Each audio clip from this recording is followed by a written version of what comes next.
Assalamualaikum warahmatullahi wabarakatuh. Bismillahirrahmanirrahim. Alhamdulillahi rabbil alamin wa bihi nasta'inu ala umurid dunya waddin. Wa sallallahu wa sallama ala sayyidil anbiya wal mursalin sayyidina wa habibina wa syafi'ina wa qurrati a'yunina wa ka'bati qulubina sayyidina wa maulana Muhammadin sallallahu alaihi wasallam wa ala alihi wa sahbihi ajma'in. Subhanaka la ilma lana illa ma 'allamtana innaka antal alimul hakim. Rabbi shrah li sadri wa yassir li amri wahlul 'uqdatam min lisani yafqahu qawli. Amma ba'du. Ma'asyiral hadirin wal hadirat, mustami'in mustami'at, mukminin mukminat, bil khusus terlebih khusus kepada segenap jamaah Mushallah Nurul Iman Lorong Pekapuran 4 Ulu Laut Palembang yang dirahmati Allah Ta'ala, juga segenap orang-orang tua kita dan juga segenap pengurus musholla, kemudian warga sekitar daripada musholla. Semoga senantiasa kita diampuni Allah, curahkan rahmat kepada kita, senantiasa dapat hidayah dan taufik dari Allah Ta'ala, tidak pernah malas dalam ibadah, tidak pernah berpikir dalam kebaikan, dan mudah-mudahan Allah Ta'ala senantiasa memberikan inayah pertolongan kepada kita melalui petunjuknya, melalui taufiknya, sehingga kita tidak pernah keluar dari jalan yang dibawa oleh Nabi Muhammad SAW sampai kita meninggal dalam keadaan husnul khatimah. Amin ya rabbal alamin. Ma'asyiral hadirin wal hadirat rahimani wa rahimakumullah. Alhamdulillah, summa alhamdulillah, summa alhamdulillah. Malam ini kita kembali ditemukan Allah dalam perkumpulan yang baik, di dalam majlis taklim kita, sebagaimana majlis ini selalu kita dianjurkan oleh Nabi Muhammad SAW untuk senantiasa kita hidupkan dalam keadaan apapun juga, terlebih khusus di akhir zaman yang penuh dengan fitnah, penuh dengan cobaan, penuh dengan penistaan. Kita selalu memanfaatkan waktu supaya kita menjadi manusia baik. Walaupun kita sudah baik, kita ingin menjadi yang terbaik lagi. Dan malam ini kita seperti biasa membahas daripada kitab Nasaihud Diniyah wal Wasai al-Imaniyah yang dikarang oleh Al-Imam Al-Haddad, dan kita masih berbicara di bab penghujung tentang yang meninggalkan salat.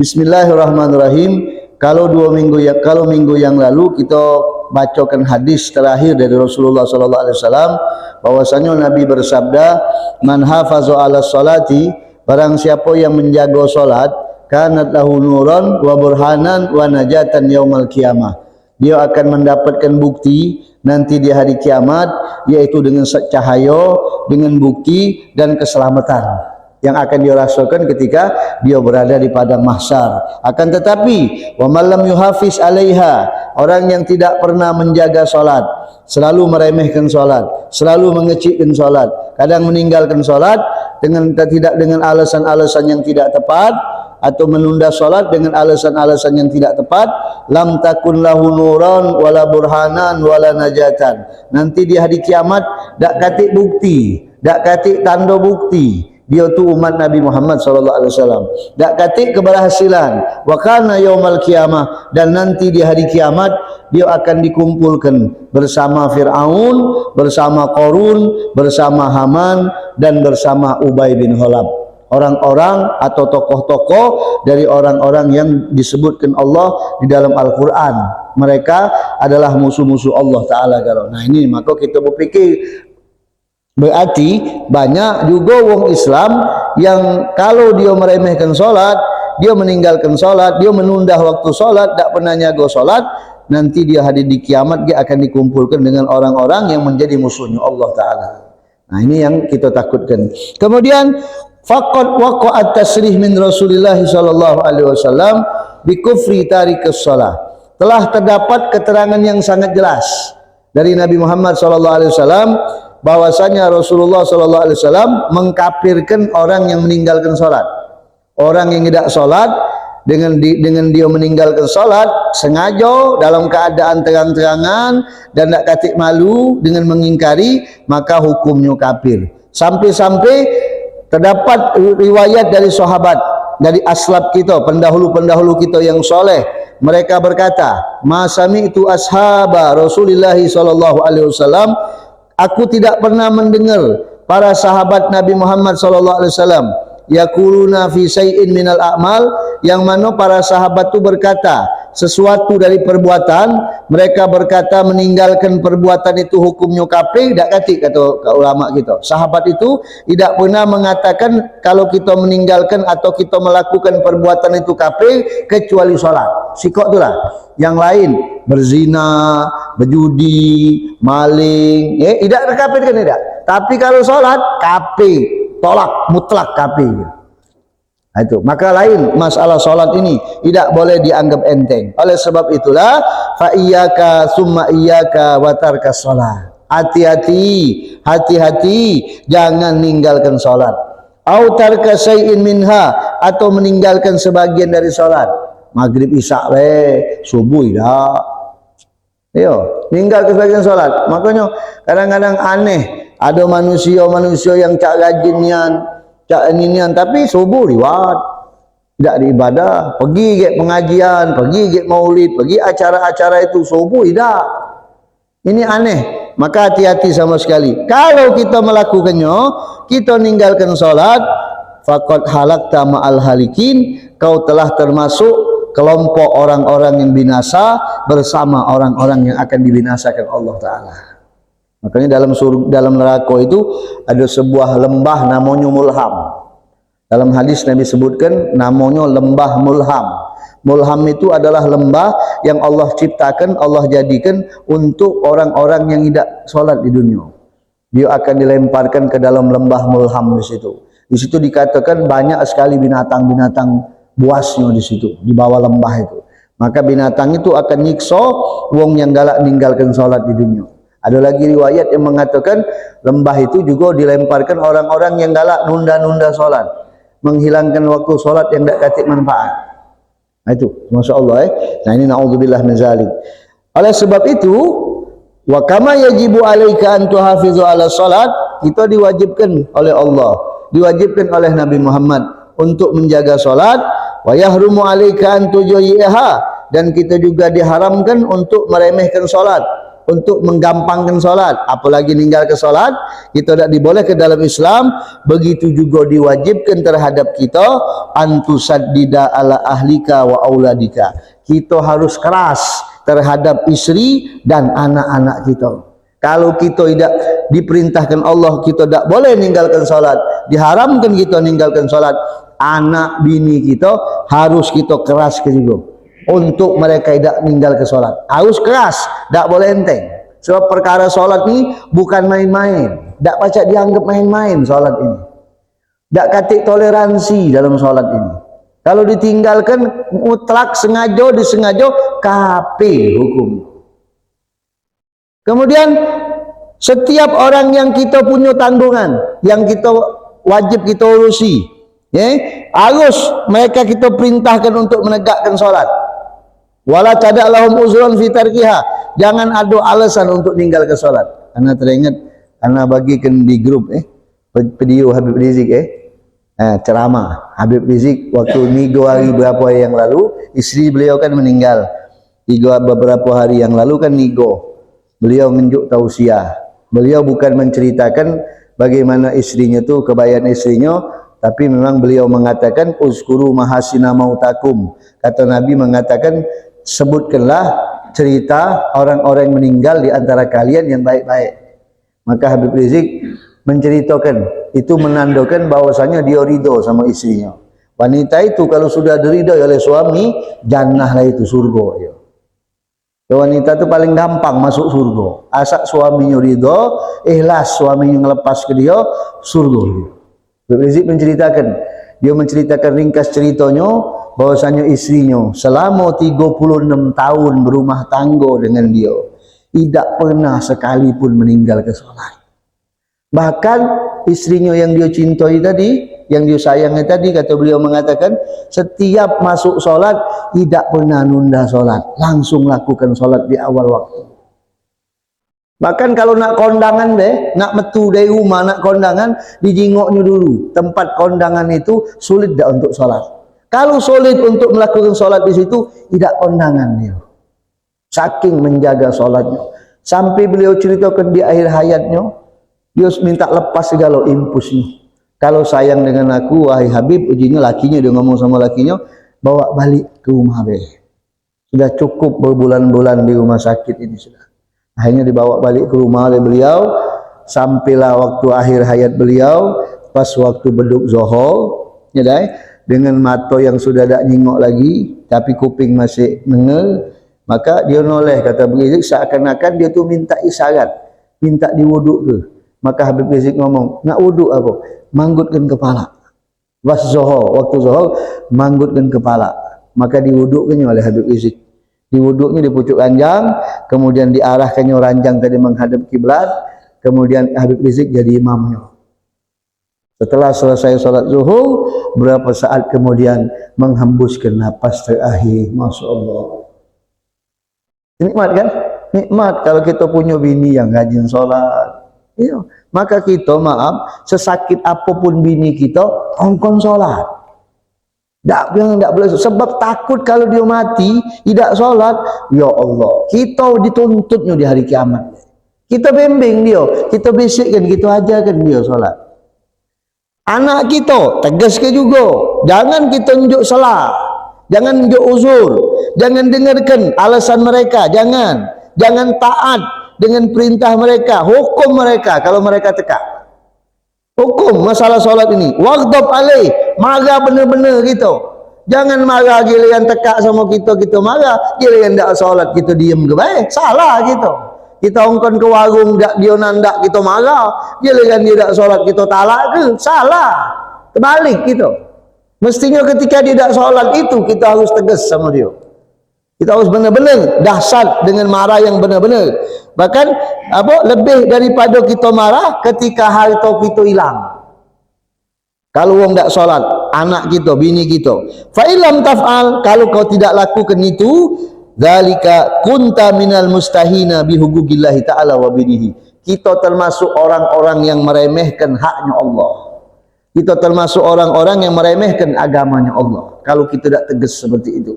Sebab tujuan kita berumah tangga ni kan pengen membentuk keluarga sakinah mawaddah warahmah. Tidak bakal terwujud kalau rumah tangga itu tidak solat. Tidak bakal terwujud kalau anak-anak kita tidak ada solat. Kita bersolat ke masjid, kita bersolat ke musola, anak kita, bini kita di rumah terjengkang ngadep TV, megip-megip main HP. Demi Allah, tidak bakal terwujud keluarga yang baik itu. Ya, syaratnya itu penuhi. Ini haknya Allah ini, haknya agama. Bukan haknya manusia, haknya Allah. Waman aqabtahu wa ghadabta alaih. Kemudian kalau sudah kita marahi, kita tunjuk hukuman, tapi masih tekak juga, masih ngelawan juga, fabta'id anhu, jauhkan dia dari kita. Jauhkan dia dari kita. Watrudhu minhu, marah benar-benar marah. Sebab fa innahu syaitan, itulah syaitan yang nyata. Syaitan yang tak katik kebaikan, tak katik keberkahan dalam diri dia. Jadi orang solat baik-baik, diarah ke, diperintah ke baik-baik, malah kita jadi musuh. Yo, maka para ulama itu kalau ini kalau yang kita tanggung ini, kalau kawan kita lebih lagi.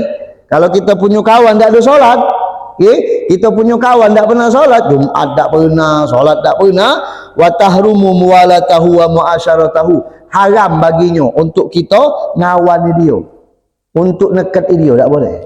Sebab haknya Allah lagi ditalaknya, haknya Allah lagi berani dilawannya. Apa lagi haknya kita? Kita ni siapa? Allah lagi berani dibangkangnya. Moga-moga kita yang tak tahu, kita mana pernah tahu gawe dia kan, kalau kita sembunyi dari kita.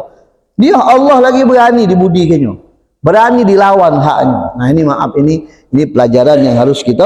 Bahkan kalau ada anak kita lah balai lah besar, tidak solat, tekak, dia berlari dari rumah, usir dari rumah. Tak apa-apa kata ulama. Daripada kait kita sampai ke akhirat aja. Ya kalau dia lah balai, kalau dia masih kecil kan tak wajib solat. Sebab kalau dia lah balai kan wajib dia. Maaf Pak, kalau nurutkan hukum Islam, kalau budak yang sudah balai itu kita sudah tak wajib lagi ngurusi dia. Nak nurutkan Islam. Cuman kita tidak diajarkan Islam untuk zalim. Walaupun dia sudah balai masih kita urus kan, kita besak dia, kita urusi dia. Kalau nak nurutkannya tidak berdosa lagi kita, dengan catatan sebelum dia balai kita sudah ngarah ke dia yang baik. Nah, kecuali kalau kita tak ngajar ke dia yang baik, kita tak ngajar ke dia solat, tak ngajar dia ibadah, tak ngajar dia ilmu agama, tak ngajar ke dia ngaji Quran, nah itu lain ceritanya. Kalau kita sudah ajar ke galau, masih tekak, dia lah balik, dia ongkon solat malah ngelawan, tajib muadatahu, wajib untuk memusuhinya, wajib untuk memutuskan hubungan dengan dia. Tuh, hebat tak ulama. Kenapa? Bukan main, musuh besar ini. Tak katik keberkahan di rumah. Dia tinggal di rumah kita, malah mendatangkan azab dari Allah Ta'ala. Maaf ini, bukannya main-main solat ini. Bukannya para sebagian aslaf itu benar-benar dengan solat ini. Tak ada main, tak ecak-ecak. Sedangkan kita sekarang ini ecak-ecak dengan solat. Seakan-akan kita anggap gampang. Sudahlah tak solat. Allah juga urusan sama dia. Iya, cuman kita nyingok. Tinggal di rumah kita nyingok, kita nyaksikan, besar pahalanya. Mendingan kita tak nyaksikan nian, udah betul lah kau dari rumah, tidak nyingok gitu. Kalau kita nyingok, ya nyingok, inna sam'a wal basara wal fuada kullun ulaika kana mas'ula, kata Allah. Pendengaran, mata, hati itu akan dipertanggungjawabkan di hadapan Allah Ta'ala. Maka kalau kita nyingok, berarti tanggung jawab mata ini nyingok. Dia ada masing-masing. Oleh kan pernah anda sampaikan kemarin, Al-Imam Muhammad bin Abdullah Al-Haddar, mertua daripada Habib Umar bin Hafid, itu beliau pernah berkata, lebih baik anda memelihara anjing di rumah ketimbang anda memelihara anak yang tidak sholat di rumah. Kalau anjing itu malaikat rahmat tidak ada masuk, tapi kalau anak tidak sholat, bukan malaikat rahmat tidak ada masuk, azab Allah, musibah masuk ke rumah kita. Masuk kalau rumah kita. Ya, dah solat, dah mungkin malaikat masuk rumah kita. Sebab itu udah kata yang solat di rumah, anak dak solat. Nah paling tidak, mak mana solusinya? Ya kalau kita dulunya taroklah, kita dulu jauh di majlis taklim, kita dulu tak ada mengerti. Jangan kita ukur dengan takaran kita. Berarti kita nak ngancurkan keluarga kita. Agak orang berfikir, aku ni dulu cak itu juga, wajarlah kalau anak cak itu. Nah jangan cak itu sistem hidup itu. Kalau cak itu terus, hancur kita. Contohnya nah anak, punya anak gadis, maaf ini, punya anak gadis, kita dulu bercewekan. Kita dulu bercewekan, kerana kita tak tahu kan, kita bercewekan. Anak gadis kita jangan dicewek ke. Sebab bercewekan tu kan hukumnya haram. Mak nari ditalakkannya sama mak bapaknya, biarlah ngapel, udah besar dia tu. Kalau terjadi hal yang tidak diini ke, nah dia bahaya. Ini kalau ditanya ngapa? Biarlah aku juga cak itu. Nah, aku juga cak itu. Ini kalau pajak kita ya sudah, kita lah minta ampun sama Allah. Anak kita jangan. Jadi mak mano kita ambil tindakan. Kalau dulu kita galak meremehkan solat, kalau kita galak menggampangkan solat, jangan sampai anak kita cak itu juga. Kita sudah taubat sama Allah. Wong taubat diampuni Allah. Tapi selanjutnya tak benar. Ini talak ke, takut sama bini marah-marah, begini nyelit, kalah kita langsung. Kalah kita. Makanya anda penunjuk tahu kan kantung kemarin, Imam Hambali, itu dalam mazhab Imam Hambali, kalau kita berhubungan intim dengan istri kita, bini kita tak solat, atau kita tak solat, maka dapat dosa zina. Iya, dapat dosa zina. Bukan berzina, tapi dapat dosa zina. Kalau salah satu di antara kita tak solat. Maka nak ditegaskan di dalam riwayat, di dalam hadis disebutkan orang-orang yang meninggal ke solat, tapi dengan catatan, ingat dulu, ingat lagi. Kalau dia ngelawan tekak, ngapa aku nak solat, usir tak apa-apa dari rumah. Kalau dia sudah balik, lah besar anak kita tekak, usir dari rumah. Tidak berdosa pak, demi Allah, dunia akhirat tak berdosa kita. Memang sedih rasanya ya jaranglah nak ngusir dari rumah anak tadi. Cuman kalau untuk ngajar ke dia solat yang benar, solat tapi contohkan kita solat, agak ngongkon dia solat, kita tak solat. Kita solatnya benar-benar rapi ke solat kita. Ini kata Allah berfirman dalam Al-Quran, la tajidu qauman yu'minuna billahi wal yawmil akhir yawadduna man haddallahu wa rasulihi law kanu aba'ahum aw abna'ahum aw ihwanuhum aw ashiratahum ulaika kataba fi qulubihil iman wa ayyadahum biruhim minhu wa yadkhuluhum jannatin tajri min tahtihal anhar khalidina fiha radhiyallahu anhum wa radu'an ulaika hizbullah ala inna hizbullahumul muflihun. Panjang ayatnya. Apa kata Allah? Wahai Muhammad, kau tidak akan menemui nanti ada kaum yang mana mereka beriman dengan Allah dan hari akhir. Mereka tidak akan punya sifat kasih sayang, tidak katik toleransi bagi orang-orang yang melanggar perintah Allah dan Rasul. Yang Allah sebut di dalam Al-Quran, kau tidak akan ketemu dengan kaum ini, kata Allah Ta'ala. Dia akan ada kaum ini. Kalau ada orang yang melanggar perintah Allah dan Rasulnya, orang mereka tidak pernah peduli. Baik itu bapak mereka, baik itu anak mereka, atau saudara mereka, atau kerabat mereka. Ulaika kataba fi qulubihimul iman, karena di dalam hati mereka telah dicatat keimanan oleh Allah Ta'ala.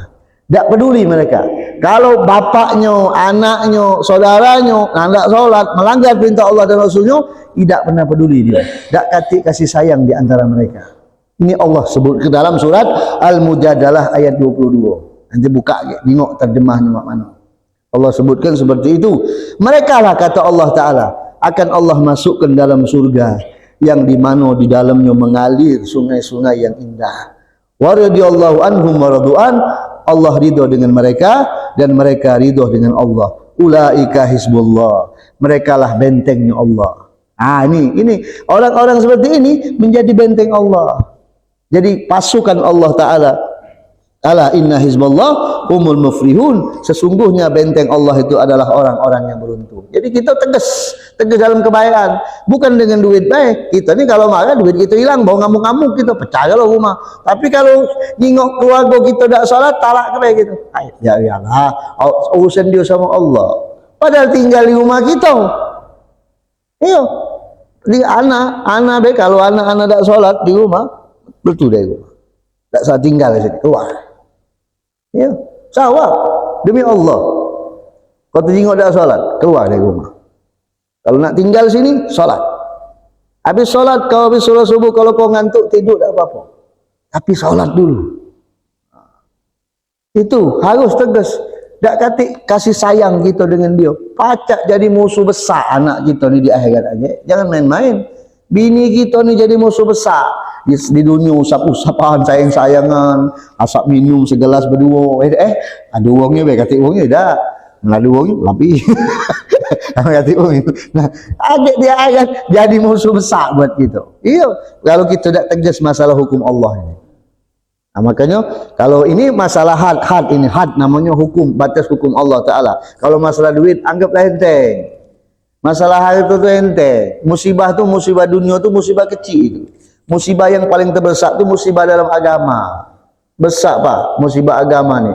Dan sudah anda pernah jelaskan kemarin kan, musibah dalam agama ni, kita tak pacak solat berjamaah. Kita solat tak ada khusyuk. Kita tak pernah hadir solat berjamaah. Itu musibah besar dalam agama. Iyo, jangan dianggap enteng. Kalau kehilangan duit, kehilangan harta, itu pacak dicari. Duit pacak dicari, maaf, na'udzubillah min zalik. Rumah kita kebakaran, umpama kan habis harta kita, masih pacak dicari. Masih pacak dibantu wong. Tapi kalau yang sikok ini, mana yang nak mantunya wong? Pacak apa wong mantu solat berjamaah? Tak pacak. Kita itulah musibah besar. Nah ini perhatikan, ini Allah ancamkan mutlak. Makanya para ulama-ulama di antaranya Sahibul Kitab ini tegas dia dalam masalah solat. Tidak ada main-main.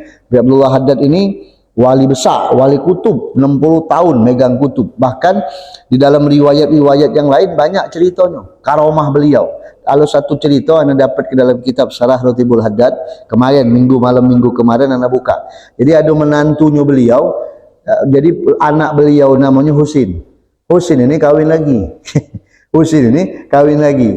Jadi menantunya marah, ya, laki bini beribut anak, bertengkar. Akhirnya datang ke Habib Abdul Haddad. Mantunya tadi datang ngadu kepada Habib Abdul Haddad. Tak kuat lagi sama Husin tadi. Ngapo? Alasannya kawin lagi. Akhirnya ngadu ke Habib Abdul Haddad. Maka kata Habib Abdul Haddad, damai be sama Husin. Ini kasapnya beliau. Kasap ini. Damai be sama Husin. Biarlah, ente tahu tak? Dia sudah memang termaktub di sisi Allah, tak punya bini siko. Dua. Takdirnya dia sudah seperti itu, ya Allah. Kau damai be. Kalau kau damai, kata Abdul Haddad, nanti di lahir rahim kau ini akan keluar anak-anak yang ahli ibadah. orang-orang soleh. Akhirnya dia nurut. Nama kalau salah nama mantunya tu Fatimah. Jadi dia punya anak sekali, betino meninggal. Yang kedua namanya Ali. Yang betino ini kata Abdul Haddad, agak kau bakal punya kau damai sama Husin, kau akan punya anak betino. Dari anak betino kau ni akan menjadikan ulama-ulama besar. Bimbing nama macam kitab itu. Ya. Begitu akhirnya Fatimah tadi nurut. Balik dia sama laki tadi, damai. Benar, tak lama hamil. Keluarkan seorang anak putri betino yang dikawin oleh misalnya dari ulama besar Ahmad bin Abdullah Al-Haddad. Ahmad bin Husin bin Hasan bin Abdullah Al-Haddad. Itu ulama besar di sana. Keturunannya ulama kan. Itulah hebat. Bayanglah tu ya. Jadi apa namanya? Tidak ada main-main. Abdullah Haddad ni tegas di dalam solat. Masalahnya tidak ada ecak-ecak solat ni benar-benar. Awwalu ma yuhasabu bihil abdu yaumal qiyamah as-salat. Sebab pertama kali yang bakal dihisab di hari kiamat itu salat. Kalau sudah masuk termin hisab itu dijingok, Allah ngomong, jingok salatnya, salat fardunya. Jingok sebulan salat fardunya. Bagus tak? Full tak? Dalam sehari berapa waktu? 5 waktu. Sebulan berapa waktu? 150 waktu. Benar tak? Setahun? Tahun berapa? 1800 waktu Ya dah, 1800 waktu kali 2 tahun.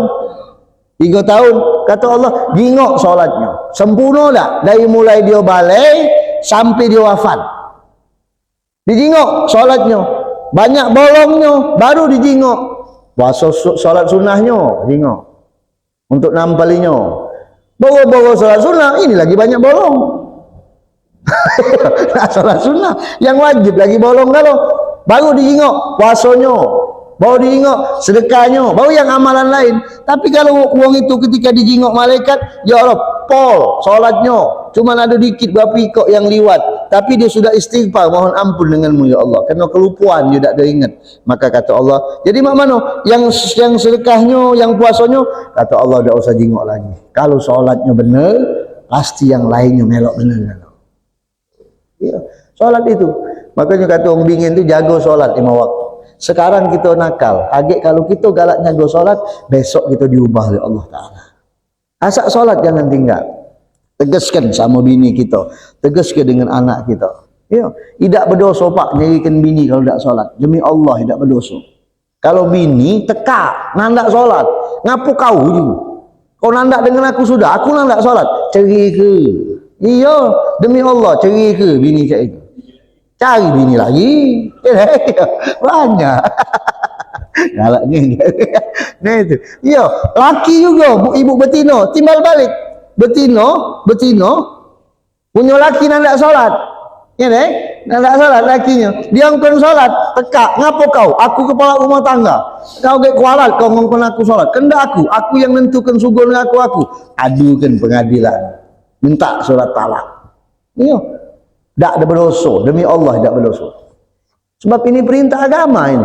Tidak main-main dengan solat ini. Tak kata tenggang rasa. Ya cuman kita caranya kan pelan dulu gitu aja kan. Kita arahkan dulu dengan lemah lembut dulu bertamunya. Dibenarkan lagu sabar dulu. Kalau lah tekak lah mantah sampai ngomong, "Ngapo kau? Aku nandak solat." Nah, ngelawannya berarti itu. Payah be juga antum nak nunduk ke dia solat lagi nandak. Bawa-bawa kita, kecilnya kita mentunyai duit ke rumah, pada bis dia ngilang dari rumah. Hasil acak itu sudah, apalagi main HP lah, pacak segala macam ini, sudah solat kuncinya. Maka jangan tinggal ke solat.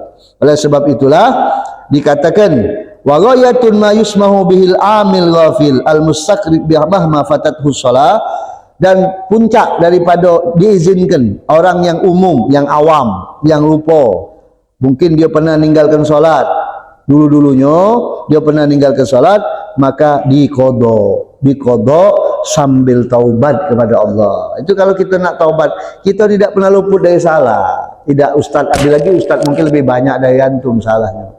Antum mungkin lebih abdol dari ana. Kita mungkin salah kalau banyak salah, tapi kita taubat dengan benar. Waktu kita duduk berdoa, kita bayangkan dosa-dosa kita yang pernah kita lakukan dengan Allah. Jangan kita ulang lagi. Tetes ke banyu mata kita. Taubat, ya Allah, qadai solatnya. Habis solat maghrib nih, solat maghrib lagi. Niatnya qadoan, dapatkan pahala solat yang dulu ketinggalan. Oh, terus itu. Jadi kita kodoi, kemudian kita bertaubat. Itu masih dimampu, masih dimaafkan. Yang tidak dimaafkan itu al-idha'ah, kalau dia melemehkan solat, menggampangkan solat. Kaifa? Beda antara dia meninggalkan solat kena lupa, kena lalai, sama berbeda dengan dia menggampangkan solat. Gampang lah. Beda. Hukumnya tidak sama. Wa kaifa alaihi fi ihraji solat an waqtiha. Apalagi kalau dia sudah sampai kepada level mengeluarkan solat di luar waktunya, melakukan solat di luar waktunya. Zuhur dilakukan di waktu asar. Itu ismun azim, dosa besar sekali. Kalau fa'in badir biqada'i, kalau dia tidak cepat untuk mengkodoknya, cepat dia mengkodoknya.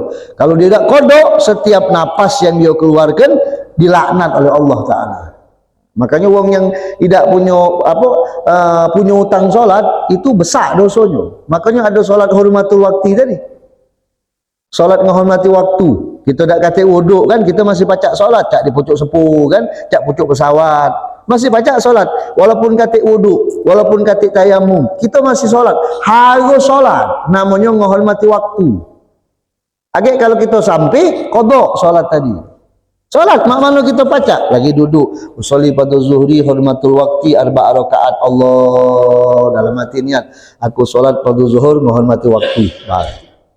Duduk dalam keadaan usah ngadep kiblat, karena ke solat gitu kan tidak sah tadi kan satu kiblat tidak ngadep kiblat. Jadi solat 4 rakaat dalam keadaan duduk tu lah. Allahu Akbar. Allah sampai 4 Assalamualaikum. Agak nyampe ke Lampung kodok. Lah mandi lah bersih, ulangi usolli pada zuhri qadaan. Ngapa ulama menempatkan salat hormatul waktu di tengah jalan itu? Takutnya ada kejadian yang tidak diinginkan, kecelakaan, sehingga kita meninggal. Alhamdulillah kita meninggal dalam keadaan tidak meremehkan salat. Allah yang punya urusan. Apa dah ulama, cerdasnya ulama tu sampai ke situ. Tetapi ada rumusnya juga dalam hadisnya. Jadi kalau orang mengatakan kesibukan dunia, aku ni lagi sibuk nyago toko, tidak pacak jadi dalil dan lain sebagainya. Sampai dia meninggal ke solat. Uzur solat tu cuma 2, tidur sama lupa.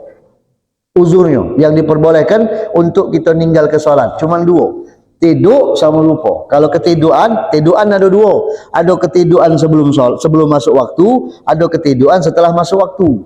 Itu beda hukumnya. Kalau kita tidur sebelum masuk waktu, itu kita disunahkan untuk bangunkan wong itu.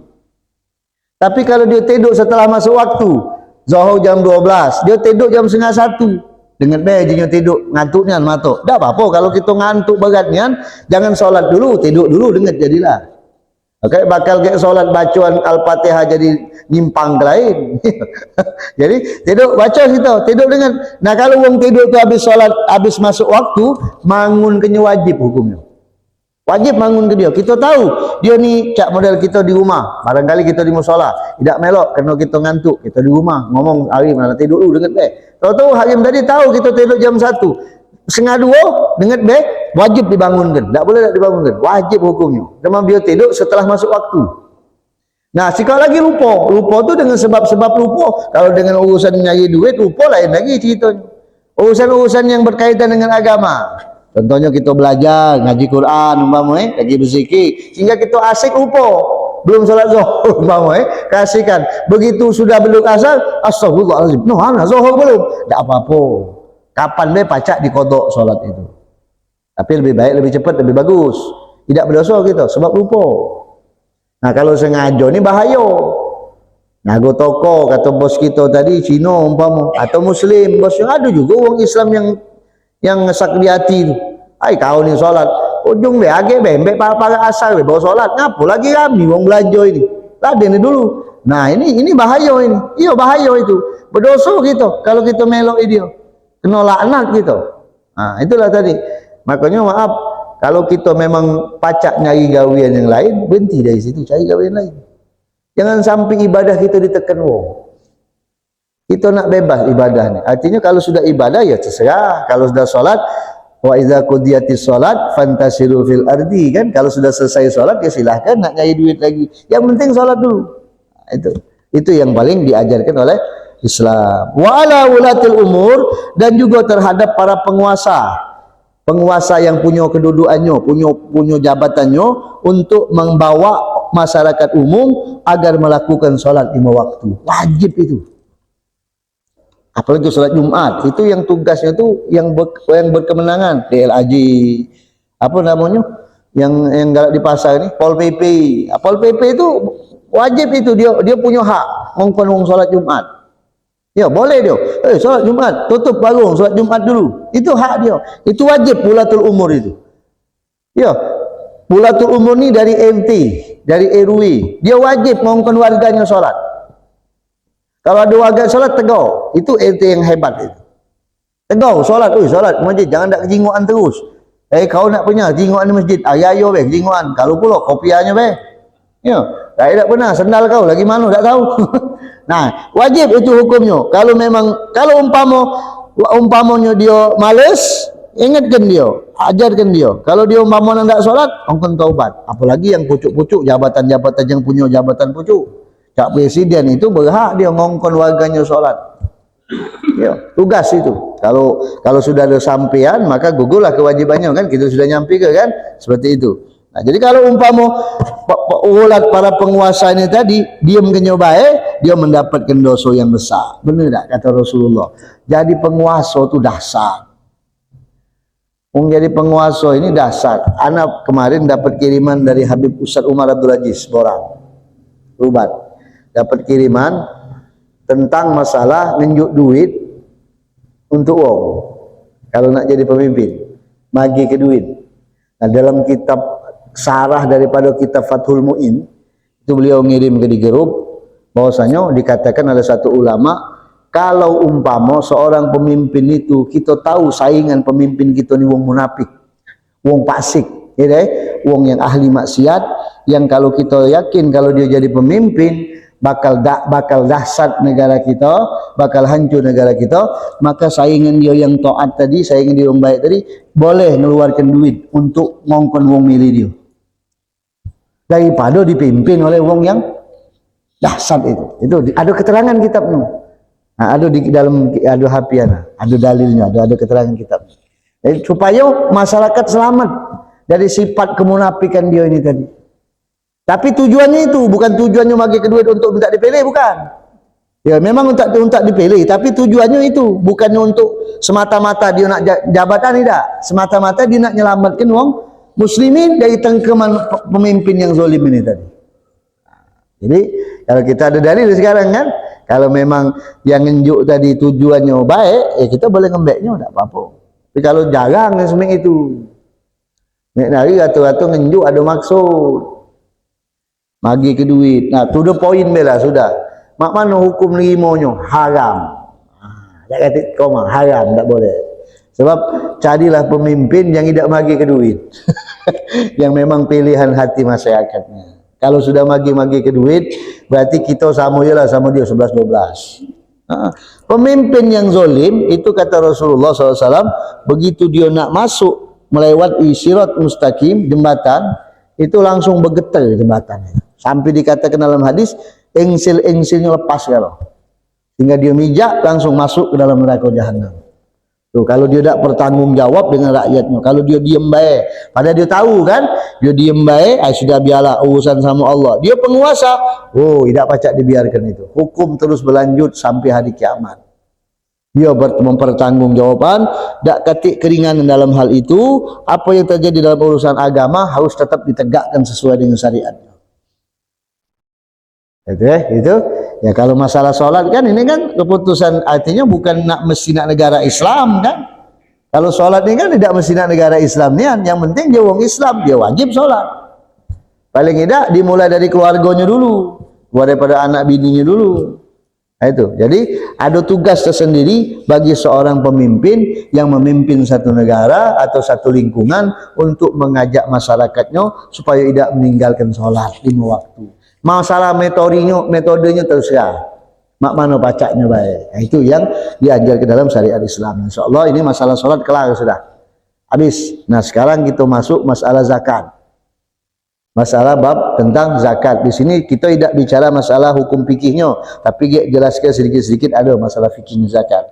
Wa'lamu ma'asyiral ihwan, Ketahuilah wahai saudara-saudara, ja'alanallahu wa iyyakum mimman tuzakki. Semoga Allah menjadikan kita orang-orang yang mengeluarkan zakat. Amin. Kalau kita sudah diizinkan Allah untuk mengeluarkan zakat, berarti kita mampu sudah. Sebab mengeluarkan zakat ini kan tidak setiap kita wajib. Ya, model-model kita ni tidak wajib mengeluarkan zakat. Ada syarat-syaratnya, ada ketentuannya. Nah di sini. Jadi wa dzakara asma rabbih fa shalla, dan dijadikan Allah sebagai orang-orang yang selalu ingat dengan Allah lalu melakukan salat. Walam yu'siril hayatad dunya 'alal akhirah allati huwa khairun wa abqa. Dan tidak, mudah-mudahan Allah menjadikan kita sebagai orang-orang yang tidak mementingkan kehidupan dunia ketimbang akhirat, yang mana akhirat lebih baik dan lebih abadi dan serta kekal. Ketahuilah, zakat adalah salah satu mabanial Islam al-khams, salah satu bangunan-bangunan Islam yang 5, atau dikenal dengan rukun Islam. Zakat ini rukun yang ketiga, rukun Islam yang ketiga. Wa qad jama'a Allah taala bainaha wa bainas shalah, dan Allah telah menggandengkan zakat dengan salat. Makanya kalau ada bab zakat, bab salat, pasti setelahnya bab zakat. Sebab digandengkan Allah, wa aqimus shalah wa atuz zakah. Tidak pernah berpisah itu ayat. Bukalah Quran. Dari mulai alif lam mim. Zakat ni kan kalau dalam istilah pacak diartikan sedekah. Kita buka dari awal Quran. Bismillahirrahmanirrahim. Alif lam mim. Dzalikal kitabul la raiba fihi hudal lil muttaqin alladzina yu'minuna bil ghaibi wa yuqimunas salata wa yu'tuz zakat. Wa disebut alladzina yuqimunas salata wa mimma razaqnahum. Nah, itu kan wa mimma razaqnahum yunfikun. Yunfikun itu zakat. Bisa diartikan zakat. Tidak pernah berpisah ayatnya. Makanya salat, zakat. Sampai Allah firmankan, wa ma tuqaddimu li anfusikum min khairin tajiduhu indallah. Apa yang kau lakukan dari kebaikan untuk dirimu sendiri, maka pasti kau akan mendapatkan hasilnya di hadapan Allah. Apa baik? Innallaha bima ta'maluna basir. Sesungguhnya Allah itu maha mengetahui dan maha melihat dari apa-apa yang kau lakukan. Itu. Ini dalam Al-Quran banyak sekali masalah ayat-ayat tentang zakat. Dalam hadisnya Rasulullah SAW bersabda, man kana yu'minu billah wal yawmil akhir falyu'addi zakata malihi. Barang siapa yang beriman dengan Allah dan hari akhir, hendaklah dia melaksanakan zakat hartanya. Maka dari hadis ini pahamilah bahwasanya orang yang tidak beriman dengan orang yang tidak mengeluarkan zakat, tidak melaksanakan zakat, sedangkan dia mampu untuk berzakat dan sudah wajib untuk berzakat, falaisa bimumin. Berarti wong tadi bukan wong mukmin. Bukan orang mukmin. Wa'lam, ketahuilah, anna man shalla wa shoma wa hajja. Ada orang salat rajin, puasa rajin, haji getol. Haji getol tu maksudnya ya sudah hajilah. Kalau haji getol ni nak baca 30 tahun sekali sekarang. Saruh haji apa, solat rajin, puasa, haji, tapi dia tak berzakat. Padahal dia mampu berzakat. Lah otomatis lah kalau haji lah banyak duitnya. Dia mampu berzakat, umpama sudah waktunya dia berzakat, dia pengusaha, dia punya emas yang dia simpan. Ini kalau ada pembahasan di sini, anda jelaskan ke bawah ni. Ada simpanan emas, tapi nak dikeluarkannya, ketahuilah, lam yakbalillah lahu salatan wala siyaman wala hajjan. Salatnya, puasanya, hajinya tidak diterima sama Allah sampai dia mengeluarkan zakatnya. Kalau dia wajib zakat, kalau tak wajib zakat lain cerita. Ada orang pergi haji dinjuk wong. Duduk-duduk lagi santai, tiba-tiba HP berbunyi, Assalamualaikum, ana ada hadiah mengangkat inti haji. Nah, lain lagi itu itulah sujud syukur langsung gitu. Cuman jangan nyungku di situlah. Ya sujud syukur kayak nyungku situlah, becek kalau lumpuh depannya. Syukur ngadep kiblat, takbir dulu baru syukur. Ini itu lain lagi pembahasannya. Kalau dia orang tajir, pergi haji tapi nandak berzakat, besar itu tak terima sama Allah Ta'ala. Wazalika li'anna hadhil asya, sebab perkara-perkara ini, puasa, solat, haji, itu terikat satu sama lain.